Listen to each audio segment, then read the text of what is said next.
Hello and welcome back to the Fire Burns Within channel. It's review time again. Time to round up a few recent short reviews. I've been listening to a few albums. I was actually meaning to do the standalone reviews, but just couldn't be bothered. So I'm just doing the short reviews for the last few albums I've been listening to. Let's just get on with this. First one is a band called Alchemy Fire, and it's a self-titled album. I don't know this band at all. Alchemy Fire. The album is quite good. It's melodic, heavy metal, let's say. It's a little bit dark. It's a little bit brooding. The vocals are quite good. It's all a little bit underground. I don't know, you can tell they're a really underground band. But they're good. They're sort of dark, melodic, a little bit moody, a little bit brooding. I'll rate that one a 7 out of 10. Next is the Ghost Phantomime EP. Yes, it's a 5-tracker, 5 covers. It's good. It's quite fun. I don't like all of the tracks, but I do like the Iron Maiden cover. It's a lot of fun.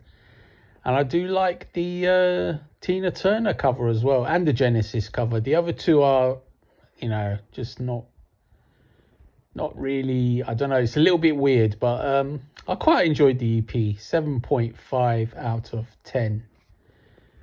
Next one is a new band to me, Hrothgar, Rise of Ragnarok. They are basically an Amon Amarth tribute act. You probably won't like me saying that. They like to be their own entity, but they sound like Amon Amarth in every aspect. I mean, it's hard to look away from. But the album is rock solid. It's enjoyable. If you like Amon Amarth, check out Hrothgar. 7.5 out of 10. Next one is Magic Touch, Cakes and Coffins. Cakes and coffins, those things don't go together. Magic Touch, they play 70s melodic rock or melodic heavy metal almost.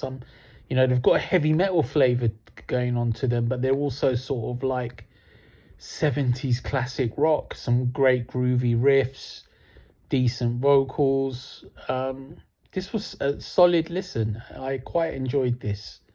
7.5 out of 10. Next one is a band called War Dance, and the album is called Sons of Thunder. War Dance is an epic heavy metal band, very much in the vein of Manowar, the early 80s, mid 80s Manowar style. The singer, he's an absolute dead ringer for a young Eric Adams. He sounds a lot like him. The production is pretty good, much better than what you hear on a recent Manowar album or any Manowar album. I mean, the production is really up to date. It's good. The only thing is the songwriting is good, but it's just not quite as memorable, as catchy as their heroes in Manowar. I mean, it's good though. I mean, they're getting there. The album gets 7.5 out of 10 from me. Next one, we changed tack. We're going down the melodic route now. We've got the album Cry of Dawn. The album is called Anthropocene. I'm not sure what that's supposed to mean. I'm sure it means something, but I'm not clever enough to know. But the album is really good. This is melodic rock / AOR. Vocalist is mainly Goran Edman, the Swedish guy. He's been around a long time. I mean, the band is sort of like a manufactured project style band. Lots of guys helping out, songwriting, so on. Production is A grade. The songs are really good for the most part. A couple of ballads are not really my thing, but when they rock it up, it's really nice. It's almost quite progressive in a few places as well. So quite a lot to sink your teeth into on this Cry of Dawn album. Really good album. 8 out of 10. Next one is Gabrielle Deval, Kiss in a Dragon Night. Now, this album has been out a while. I actually knew about this album, but for some reason I sort of ignored it because I didn't really fall in love with the little single that I heard. But then I heard another part of it just more recently, and I thought, wow, this is quite good. This is worth a full listen. So I listened to the whole thing, and I was wrong the first time. This is really enjoyable melodic rock. Gabrielle is a Spanish singer. She's pretty good. Her voice is sort of not amazing, if you like, but the songwriting is really solid. It's really good. It's really catchy. So overall, as an album, it really, really works. I really enjoyed it. 8 out of 10. Okay, 3 albums to mention. First one is Andrask, it's hard to pronounce, God Emperor. Andrask plays melodic death metal in the European vein, the Swedish vein, but they're from the US, so they're sort of not going by the usual US death metal style, which is more aggressive. They're going for the more melodic angle, and it works really well. I mean, I like these guys' previous album, but this new one is really, really good. They're up to production levels. If you like melodic, catchy riffs, then definitely give Andrask a listen and check it out. It gets an 8 out of 10 from me. Now, 2 albums more to mention. I was going to do standalone reviews for these 2 because I'd listened to them on my last review video, but here I am now, so I'm just going to do them as a short reviews. First one is Scream Machine, Church of the Scream. Scream Machine plays power metal, as you would expect. Wailing vocals. The singer, he's sort of like, he tries to be Halford at times, and then he's got his own style as well.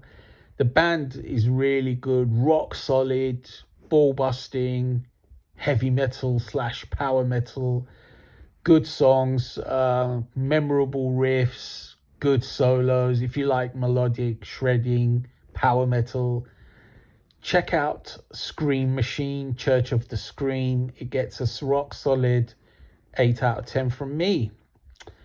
But the best album of this roundup, and I was going to do the standalone review, but it's just going to be a short review, is Sacred Outcry and the album Towers of Gold, which was released a while back, a week or so back.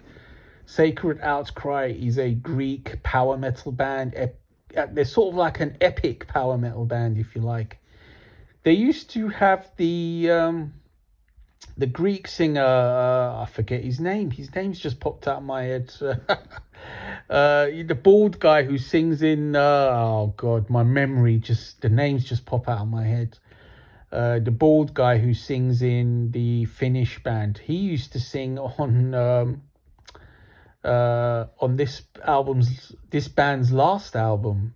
But now they've got the almighty Daniel Heyman from Lost Horizon on vocals, and wow, he turns in a phenomenal vocal performance on this album. He's hitting some amazing notes on this album. I mean, the band is rock solid as well. They're very good. You know, they play epic power metal to the max. There's quite long songs as well. There's sort of moody moments. There's galloping heavy metal moments. Just fist in the air, fist pumping, you know, blood pumping heavy metal. You know, if you like those sort of things with epic, high-pitched vocals from Daniel in top form, then check out Sacred Outcry. A couple of moments in the album are a little bit sort of, I don't know, not the best, maybe just okay. They're dragging a little bit, but, you know, I'm being extra picky. Overall, it's a rock solid album. Awesome vocals from Mr. Hyman.